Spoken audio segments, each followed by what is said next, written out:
Roush Honda, our service department stands behind the promises our salespeople make. Our customers appreciate it, and it's helped make us the #1 Honda dealer in Ohio. Straight talk, legendary service, Roush Honda. And as promised, here is Gerald Celente, editor and publisher of the Trends Journal. Gerald, good morning. Good morning, Bob. I know I'm always going to get to talk to you at least once a year, having to do with the top trends for 2011, and it appears that even though it's late January, some of your trends already proving themselves accurate. Where do we begin? Well, just on that one, we had said when we released the list in early December that we're going to see youth-inspired revolts start sprouting up around the world. And we saw what happened in Tunisia. And the media has it wrong. The revolts that had over top of the government there are not restricted to just Arab countries. You're going to start seeing it playing out across Europe. We already saw some signs of it when they were yelling off with their heads to the royal couple back in November. People are, one of my sayings, when people lose everything and have nothing left to lose, they lose it. And you're looking at unemployment rates among the youth, like in Spain, 50% between, 18 to 26-year-olds. And that's across the board. So you're going to start seeing a lot of these governments starting to come under a lot of pressure. Why? Is it because of the what you refer to as citizen journalists? Yes, we saw it again in Tunisia. Facebook, Flickr, Twitter. People have their own film crew now with their cell phones. Lots changed. You don't have to rely on anybody to feed you the news. And we're seeing it with WikiLeaks as well. Why do you think the world leaders are so upset about WikiLeaks? It's not that, we're compromising our sources.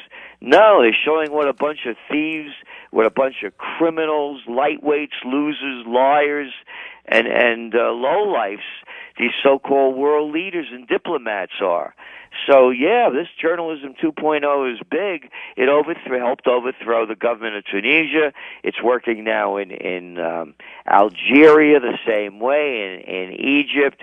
No one is in control of the news anymore. But on the other hand, you're going to start seeing a lot more clampdowns on the Internet. What about the United States? What's the condition here? Well, look at the numbers that just came out with housing yesterday. Housing prices are down 30%, real estate prices. That's Great Depression levels. I heard President Obama say the worst of the recession is over. Look, they said that with the stimulus program, we'd see unemployment at 7.5% in 2010. It peaked at 10.2%. There is no recovery. They're still going on with the stimulus, the so-called QE2.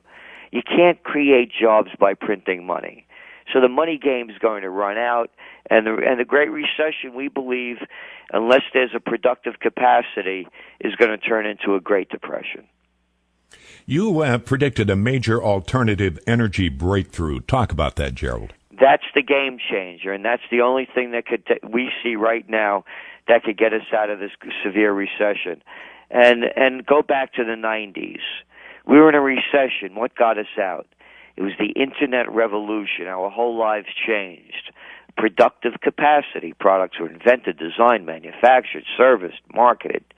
We see the same thing happening again. Before we sent this Trends Journal out, we had identified a number of alternative breakthroughs, alternative energy breakthroughs. One just happened last week, 2 weeks ago. They tested in Italy. It's what's formally called cold fusion. They're liberating a lot more energy than the energy that's taken to produce it, many times over. And but here's the holdup, Bob. The United States Patent Office is refusing to grant these people a patent because they're saying there's no such thing as cold fusion. So they should know they're the Patent Office, of course. But this guy, this Rossi out in Italy, is getting patents other places in the world. So we believe that whether it's cold fusion, hydrogen powered, and we list them in the Trends Journal, we're going to see a breakthrough that's going to liberate us from oil. It's going to be as big as going from the ice box to refrigeration. Is this beyond wind, solar, biofuel, geothermal? Exactly. It's a game changer. You think we'd be in Iraq, if their major export was broccoli, and this is going to be one of those things. As I said, it's going to be as big as the discovery of fire or the invention of the wheel. It's like going again from the ice box to refrigeration, and it's beyond wind, solar, geothermal, and biofuel, and none of the things that President Obama was speaking about during his speech. When do we see some of the effects of this cold fusion? It could be as early as this year. They're talking about coming out with a hot water heater that's going to be powered by it. And there are a number of other inventions, too, as I mentioned, that we can actually see within a year, maybe two. And so the game changer is underway. Whoa.